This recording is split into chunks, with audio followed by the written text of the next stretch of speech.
बंजारन बहू। कमला एक बहुत स्वार्थी महिला है।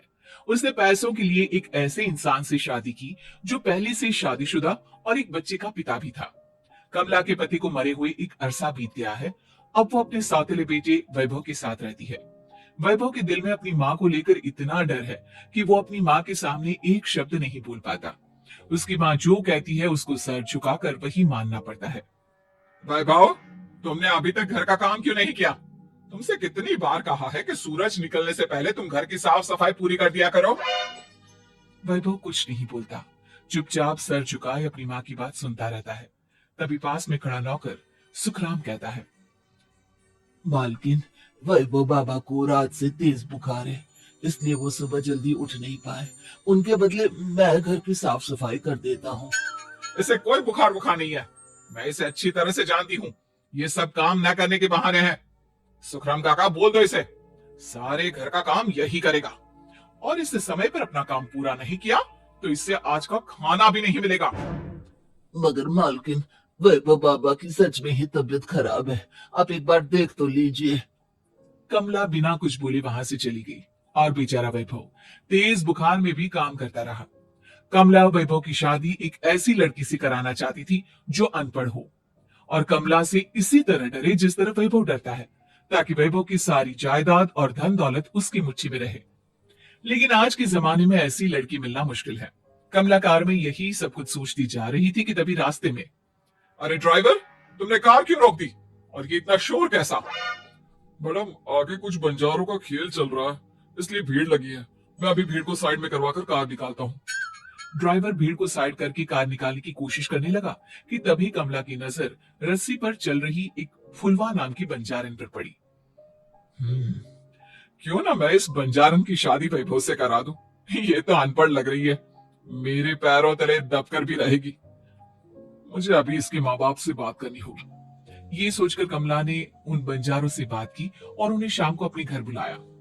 फुलवा के माता पिता वहां उसे लेकर आ गए। उन्होंने इतना आलीशान घर पहले कभी नहीं देखा था। अच्छा हुआ आप लोग आ गए। देखिए, मुझे घुमा फिरा कर बात करने की आदत नहीं है, इसलिए सीधे सीधे मुद्दे पर आती हूँ। मुझे आपकी बेटी बहुत पसंद है। मैं अपने इकलौते बेटे की शादी आपकी बेटी फुलवा से कराना चाहती हूँ।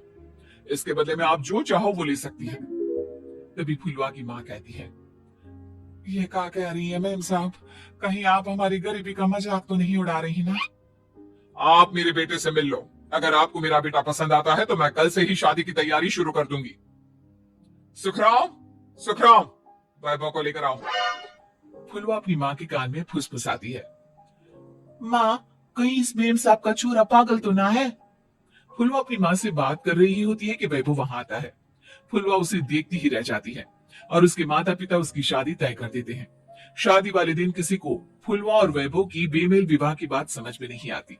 फिर भी एक औरत कमला से पूछ ही लेती है, कमला जी, आपने अपने इकलौते बेटे की शादी देहाती गवार से क्यों करा दी? ये बंजारन आपके घर की बहू बनने लायक तो नहीं है। कम से कम अपने स्टेटस का ही ख्याल कर लिया होता। बहू तो अपनी टक्कर की लाती, आपने तो बंजारन को ही बहू बना लिया। अब कमला को समझ में नहीं आ रहा था कि इस बात का क्या जवाब दे। वो कुछ देर चुप रही और सोच समझ कर कहती है, बहन जी, आपको तो पता है आजकल के बच्चे किसी की बात कहाँ सुनते हैं। मैं तो अपनी बहू एक पढ़ी लिखी और अपनी सोसाइटी की ही ढूंढ रही थी। लेकिन मेरे बेटे ने मेरे सामने इस बंजारन को लाकर खड़ा कर दिया। बोला कि मैं शादी करूंगा तो इसी से। अब भला मैं क्या करती, मुझे अपने बेटे के सामने झुकना ही पड़ा। कमला की ये बातें सुखराम भी सुन रहा था। उसने ये सारी बातें वैभव को जाकर बता दी। काका, मैं तो फुलवा को जानता भी नहीं, फिर माँ मेरे बारे में झूठ क्यों कह रही है? अरे बेटा, तुम कितने भोले हो, तुम्हें कुछ भी नहीं पता। तुम्हारे पिता अपनी सारी संपत्ति तुम्हारे नाम करके गए हैं। तुम्हारी माँ नहीं चाहती कि यह संपत्ति तुम्हें मिले, इसलिए उन्होंने तुम्हारी अनपढ़ लड़की से शादी करवाई ताकि तुम्हारी तरह वो भी अपने हक के लिए आवाज ना उठा सके। सुखराम काका, मैं क्या करूं, आप ही बताओ। माँ के सामने आते ही मेरे हाथ पैर कांपने लगते हैं। मैं माँ को कुछ भी नहीं कह पाता। वे दोनों बात कर ही रहे थे कि अचानक कमला वहां आ गई। कमला को देखकर दोनों घबरा गए। तुम दोनों फिर कभी बातें कर लेना, अभी फेरों का समय हो गया है, चलो जल्दी आओ। इस तरह फुलवा और वैभव की शादी हो गई। अगले दिन कमला ने फुलवा को बुलाया और उसे नसीहत देने लगी। देख बंजारन, तुझे मैंने अपनी बहू बना तो लिया है, लेकिन तुझे इस घर में आंख कान मुंह बंद करके रहना होगा। घर का काम कर और अपने पति से मतलब रख, समझी? कमला का ऐसा रवैया फुलवा को बिल्कुल समझ में नहीं आया। उसने वैभव से इस बारे में बात की। सुनिए ना, माँ जी ने जिस तरह मुझसे बात की मुझे अच्छा नहीं लगा। शादी से पहले तो वो मुझसे बहुत अच्छे से बात कर रही थी, लेकिन शादी के बाद उन्हें क्या हो गया। तुम ज्यादा मत सोचो, जैसा माँ कहती है वैसा ही करो। ये कहकर वैभव वहां से चला गया। अगले दिन वैभव को घर के नौकरों की तरह काम करता देख फुलवा को बहुत हैरानी हुई। फुलवा ने इस बारे में सुखराम काका से बात की तो सुखराम काका ने फुलवा को सारी बात बता दी।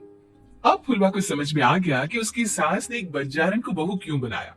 एक दिन वैभव घर का काम कर रहा था, तभी उससे कांच की प्लेट टूट गई। किसने गिराई ये कांच की प्लेट? वैभव को वहां खड़ा देख कमला ने छड़ी से उसे मारना शुरू कर दिया। उसके पैर में कांच चुभ गया और खून बहने लगा, लेकिन फिर भी कमला उसे मारी जा रही थी। ये देखकर फुलवा ने कमला के हाथ से छड़ी छीन ली और तोड़कर फेंक दी। बंजारन, तेरी इतनी हिम्मत, तूने मेरे हाथ से छड़ी छीनी? कमला फुलवा को थप्पड़ मारने ही वाली थी कि फुलवा उसका हाथ पकड़ लेती है। ओ सस माँ, मैंने मॉम की गुड़िया ना समझ लियो। बंजारन हो बंजारन, ईंट का जवाब पत्थर से देना जानती हूँ। आज के बाद मेरे या वैभव जी के ऊपर हाथ उठाने की सोचियो भी ना, समझी ससु माँ। ये कहकर फुलवा वैभव को लेकर वहां से चली गई। उसने वैभव के पैर पर पट्टी बांधी, उसके आंसू पोंछे। वैभव ने पहली बार किसी के दिल में अपने लिए इतना प्यार महसूस किया। अब फुलवा वैभव का हर काम में हाथ बटाती, उसका बहुत ख्याल रखती। इस तरह दोनों बहुत ज्यादा नजदीक आ गए। वहीं दूसरी ओर कमला सारी जायदाद अपने नाम करने की साजिश करने लगी। और एक दिन, वैभव, वैभव, जल्दी बाहर आओ। कमला की आवाज सुनकर वैभव और फुलवा अपने कमरे से बाहर आ गए। जी माँ, आपने बुलाया? ये ले, इन कागजों पर साइन कर दे। वैभव कागजों पर साइन करने ही वाला था कि फुलवा वैभव के हाथ से पेन छीनकर कहती है, ना वैभव जी, आप इस पर हस्ताक्षर नहीं करेंगे। आओ बंजारन, मैं तुझसे बात नहीं कर रही। ये बात मेरे और मेरे बेटे के बीच की है। चुपचाप पेन दे दे, नहीं तो तेरी खाल उधेड़ लूंगा। सस माँ, बंजारन की खाल इतनी भी ढीली ना होवे कि कोई भी उधेड़ लेवे। जो यकीन ना आता हो तो देख ले उतार के। और हाँ, बंजारन जरूर हूँ, पर अनपढ़ ना हूँ। मन भी पता है कि किसी भी कागज पर साइन करने से पहले उसे अच्छी तरह पढ़ लेवे हैं। पेन देती है या नहीं? ये कहकर कमला फुलवा को मारने आई तो फुलवा ने कमला को धक्का दे दिया और वो नीचे गिर गई। कमला डरकर वहां से भाग गई। अब फुलवा ने वो कागज उठाए और वैभव के साथ सीधा वकील के पास चली गई। वकील ने वो कागज देखी और फुलवा को बताया, वैभव के पिता की सारी जायदाद और संपत्ति वैभव के नाम है, लेकिन वैभव की सौतेली माँ इस संपत्ति को अपने नाम कराना चाहती है, इसलिए इन कागजों पर वो साइन करा रही थी। तो अब हमें क्या करना चाहिए वकील साहब? वकील ने फुलवा और वैभव को सब कुछ अच्छी तरह से समझा दिया। अब दोनों घर पर पुलिस को लेकर पहुंचे। कमला पुलिस को देखकर घबरा गई। पुलिस ने कहा, आपके नाम की कंप्लेंट हुई है, आपको हमारे साथ थाने चलना होगा। कंप्लेंट? कैसे कंप्लेंट? आप अपने सौतेले बेटे पर बहुत अत्याचार करती हो, धोखे से सारी जायदाद अपने नाम करा रही थी। अब नहीं इंस्पेक्टर साहब, जरूर ये मेरी बहू की कोई साजिश है, इसने गलत कंप्लेंट की है। मैडम, शिकायत आपकी बहू ने नहीं बल्कि आपके बेटे वैभव ने की है। कमला वैभव का नाम सुनकर दंग रह गई। जिस बेटे ने कभी उसके सामने सर नहीं उठाया था, आज वही बेटा उसके सामने पुलिस को ले आया है। वैभव, तुम्हारी इतनी हिम्मत कि तुम पुलिस को ले आए? हाँ माँ, मैं लाया हूँ पुलिस को, और मेरे अंदर इतनी हिम्मत कभी ना आती अगर फुलवा मेरा साथ ना देती। आपने बंजारन बहू को लाकर अपने ही पैर पर कुल्हाड़ी मारी है माँ। मैडम, अब की बात खत्म हो गई हो तो चलो हमारे साथ। वैभव, मुझे माफ कर दो, मुझे थाने मत भेजो। आज के बाद मैं तुम्हें कभी नहीं मारूंगी, तुम्हें कभी परेशान नहीं करूंगी, मुझे माफ कर दो। वैभव अपनी कंप्लेंट वापस ले लेता है और पुलिस वहां से चली जाती है। वैभव अपनी सौतेली माँ से कहता है, मैंने पुलिस को वापस तो भेज दिया है, लेकिन मैं आपको माफ नहीं कर सकता।